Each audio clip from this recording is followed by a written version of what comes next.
बिस्मिल्लाहिर्रहमानिर्रहीम। Welcome to my channel study room. Exercise 13A question number 6 का part B मैं आप लोगों को कराऊंगी और जो बुक मैं फॉलो कर रही हूँ वो ये बुक है Oxford 7th edition new syllabus mathematics book 1 है। इस एक्सरसाइज में हम perimeter and area of plane figures जो हैं उनके प्रॉब्लम्स को हम देख रहे हैं कि किस तरह से सॉल्व करते हैं। क्वेश्चन नंबर 5 तक तो हमने कर लिया था और 6 का ए पार्ट मैंने आप लोगों को करा दिया है। अब मैं आपको क्वेश्चन नंबर 6 का पार्ट बी करा रही हूँ, लेकिन उससे पहले मैं कहना चाहूँगी कि जिसने मेरे चैनल को सब्सक्राइब नहीं करा है तो प्लीज़ सब्सक्राइब कर दीजिए और साथ में बेल बटन भी प्रेस कर दें ताकि नई आने वाली वीडियोस का आप लोगों को पता चलता रहे। अब चलते हैं हम अपने क्वेश्चन को सॉल्व करने। अच्छा, ये है आपकी एक्सरसाइज 13A का क्वेश्चन नंबर 6 का पार्ट बी। ये फिगर इन्होंने हमें दी हुई है और इन्होंने हमसे कहा है the circular portions of the following figures are semi circles. ये जो इस फिगर का जो सर्कुलर पोर्शन है ये क्या है, एक सेमी सर्किल है। और इन्होंने हमसे कहा है ये जो आपको इस क्वेश्चन नंबर 6 के पार्ट ए बी और सी में जो फिगर्स दी हुई हैं इनके पेरीमीटर्स मालूम करके बताइए और इनका एरिया मालूम करके बताएं। तो इधर आप जो फिगर देख रहे हैं इसको ये गौर करें कि ये जो सेमी सर्किल है, ये सेमी सर्किल, अभी इस ट्रायंगल की मैं बात नहीं कर रही, अभी सेमी सर्किल की बात कर रहे हैं। तो यहाँ से लेके यहाँ तक ये जो इनका रेडियस है ये इन्होंने हमें कितना गिवन है, ये 5 सेंटीमीटर गिवन है। अब अगर ट्रायंगल को देख रहे हैं तो ट्रायंगल में देखिए ये इन्होंने हमें गिवन है कि ये 200 सेंटीमीटर यहाँ से यहाँ तक की लेंथ है। और ये ट्रायंगल की बेस और हाइट को अगर हम देखते हैं तो ये निशान आप देख रहे हैं, इसका क्या मतलब है कि ये दोनों लेंथ में सेम है। जितनी इसकी लेंथ है उतनी ही यहाँ से यहाँ तक इसकी भी लेंथ है, दोनों की इक्वल लेंथ है। अब हम बात करेंगे इस सेमी सर्किल की। एरिया मालूम करने से पहले या पेरीमीटर मालूम करने से पहले हम अपना कॉन्सेप्ट क्लियर कर लें कि ये जो अभी हमें इसकी भी तो ब्रेथ की भी तो ज़रूरत पड़ेगी कि ये ब्रेथ कितनी है या ये हाइट कितनी है।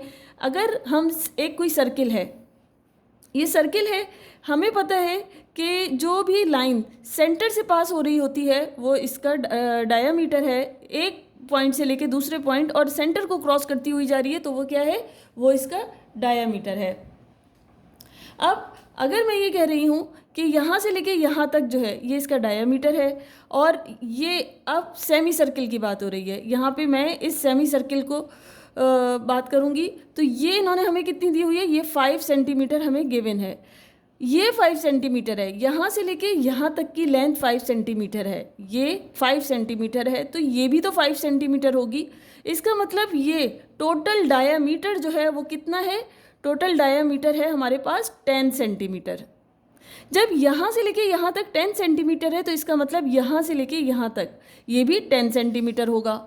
तो अब हम फिगर को देखते हैं, ये सेमी सर्किल है और इन्होंने हमें रेडियस इसका गिवन है 5 सेंटीमीटर।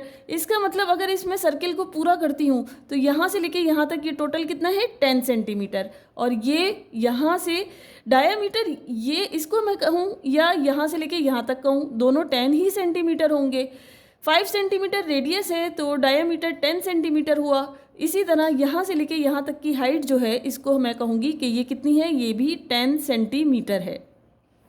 अच्छा, दूसरी बात इन्होंने हमें क्या कही है कि ये जितनी ये लेंथ है उतनी ही ये लेंथ है, तो ये 10 सेंटीमीटर हमारे पास निकली है तो ये भी 10 सेंटीमीटर होगी।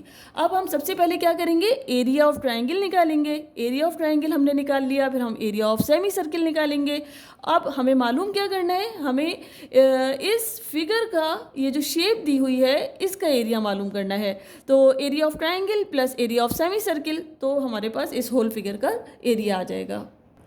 ये वही फिगर है जो अभी मैंने बुक में जिसमें आपसे बात कर रही थी क्वेश्चन नंबर 6 के पार्ट बी की।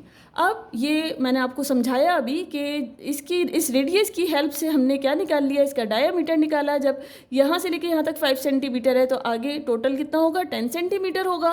जैसे ये सर्किल, टोटल सर्किल जो है, तो यहाँ से लेके यहाँ तक का तो हमें गिवन है और ये टोटल कितना हो जाएगा, ये 10 सेंटीमीटर हो जाएगा यहाँ से लेके यहाँ तक। इसका मतलब यहाँ से लेके यहाँ तक ये भी 10 सेंटीमीटर है, तो ये 10 सेंटीमीटर है। अब आगे इन्होंने हमसे क्या बात कही है कि ये दोनों इक्वल इन लेंथ हैं, तो ये भी 10 सेंटीमीटर। अभी ये बात मैं आपको समझा चुकी हूँ। अब चलते हैं इसको सॉल्व करने। अच्छा, अब हमें क्या पता है, इसका formula area of triangle, area of triangle किसके इक्वल होता है, half multiply by breath multiply by height. अभी मैं सिर्फ और सिर्फ इसके ट्रायंगल को कंसीडर कर रही हूँ। तो यहाँ पे हमने वैल्यूज पुट करी, 1/2 मल्टीप्लाई बाय ब्रेथ कितनी है 10, ये 10 सेंटीमीटर आ जाएगा। ब्रेथ हमने निकाल ली 10 सेंटीमीटर, मल्टीप्लाई बाय हाइट कितनी, ये भी 10 सेंटीमीटर है। अब हम इसको जब सॉल्व कर रहे हैं तो ये 2 1 2 2 5 10 और ये आ जाएगा 5 10 50 centimetre square, centimetre into centimetre, centimetre square. तो ये इस वक्त हमारे पास क्या है, एरिया ऑफ ट्रायंगल। ये तो हमने निकाल लिया एरिया ऑफ ट्रायंगल। अब हम क्या निकालेंगे, एरिया ऑफ सेमी सर्किल। अच्छा, एरिया ऑफ सेमी सर्किल का क्या फॉर्मूला हो जाएगा, एरिया ऑफ सेमी सर्किल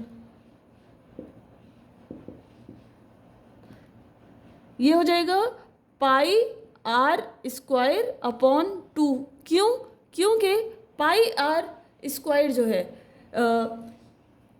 इसको क्यों हमने लिखा है पाई आर स्क्वायर अपॉन 2, इसलिए कि पाई आर स्क्वायर तो हमें पता है कि जो पूरा सर्किल जो होता है उसका एरिया जो होता है वो पाई आर स्क्वायर होता है, लेकिन इस वक्त हाफ सर्किल है, सेमी सर्किल है, तो इसलिए पाई आर स्क्वायर अपॉन 2 कर दिया है। तो इसकी हम वैल्यूज पुट कर देंगे, पाई की जगह मैं वैल्यूज पुट करूंगी 3.142,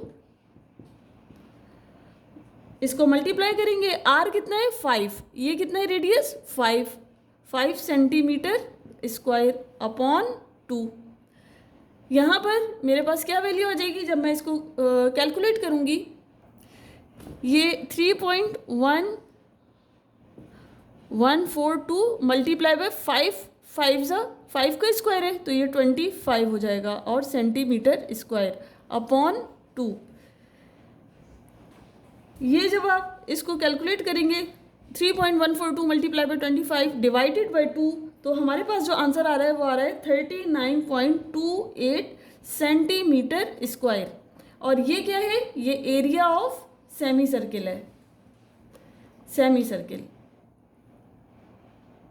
अच्छा, अब हमें क्या मालूम करना है, हमें एरिया पूरी फिगर का मालूम करना है। तो एरिया ऑफ द शेप क्या हो जाएगा, area of triangle plus area of triangle plus area of semi circle, इन दोनों को हमने ऐड कर देना है तो इस शेप का एरिया आ जाएगा। अब एरिया ऑफ ट्रायंगल मेरे पास कितना आया था 50 centimetre square plus area of semi circle मेरे पास कितना आया है, ये आया था 30 प्लस 39.28 सेंटीमीटर स्क्वायर। इन दोनों को हम ऐड कर लेंगे तो हमारे पास क्या वैल्यू आ रही है 89.28 सेंटीमीटर स्क्वायर। ये हमारे पास एरिया ऑफ द शेप आ रहा है। हमने एरिया तो मालूम कर लिया इस पूरी शेप का, अब हमें इसके पेरीमीटर मालूम करने हैं। तो किस तरह मालूम करते हैं देखते हैं। अच्छा, अब हम इसके पेरीमीटर, ये जो शेप दी हुई है इसके पेरीमीटर मालूम करेंगे। पेरीमीटर होता क्या है, असल में आउटर बाउंड्री को जो कैलकुलेट करते हैं वही पेरीमीटर्स होते हैं। इस वक्त जो शेप है हमारे पास, इसकी ये आउटर बाउंड्री है, ये हमें 200 सेंटीमीटर हमें गिवन थी। जब आप 200 का रूट लेंगे तो हमारे पास वैल्यू आएगी 14.14 सेंटीमीटर। अब ये हमने मालूम कर लिया ये 10 सेंटीमीटर है, जैसे इसका रेडियस पता था उसकी हेल्प से हमने मालूम कर लिया कि ये 10 है। तो ये इस यहाँ से लेके यहाँ तक ये क्या है, ये सरकमफ्रेंस है, सेमी सर्किल की सरकमफ्रेंस है और वो कितनी होती है पाई आर होती है। तो इसको हम पेरीमीटर को कैलकुलेट करेंगे तो किस तरह लिख सकते हैं, पेरीमीटर किसके इक्वल हो जाएगा, पाई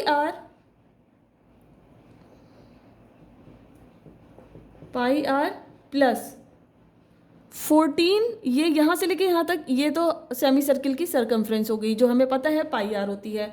अब 14.14 सेंटीमीटर, ये यहाँ से लेके यहाँ तक की, ये हमने पाई आर ले ली, ये यहाँ से लेके यहाँ तक 14.14। अब यहाँ से लेके यहाँ तक ये कितनी हो जाएगी प्लस 10 सेंटीमीटर। अब इसको हम वैल्यूज पुट कर लेते हैं। पाई की क्या वैल्यू हो जाएगी 3.142 और रेडियस हमें कितना है पता है 5 सेंटीमीटर है, तो इधर 5 लिख दिया, प्लस 14.14 सेंटीमीटर प्लस 10 सेंटीमीटर। ये हमने इसको इससे मल्टीप्लाई किया 5 सेंटीमीटर से 3.142 को, तो हमारे पास वैल्यू आ रही है 15.707 प्लस 14.14 सेंटीमीटर, ये भी सेंटीमीटर में ही है, प्लस 10 सेंटीमीटर। इन तीनों को ऐड कर देंगे तो हमारे पास वैल्यू आ रही है 13.84 सेंटीमीटर। और ये क्या है, ये पेरीमीटर है इस शेप के। बहुत ही आसानी से हमने पेरीमीटर को भी मालूम कर लिया और एरिया भी आपको निकालना समझ में आ गया होगा। और मुझे उम्मीद है कि आपको बिल्कुल भी इसमें कन्फ्यूजन नहीं हुआ होगा। अगर कोई प्रॉब्लम है तो आप लोग मुझसे पूछ सकते हो। मेरे चैनल को लाइक करना, शेयर करना और सब्सक्राइब करना बिल्कुल नहीं भूलें। Thank you.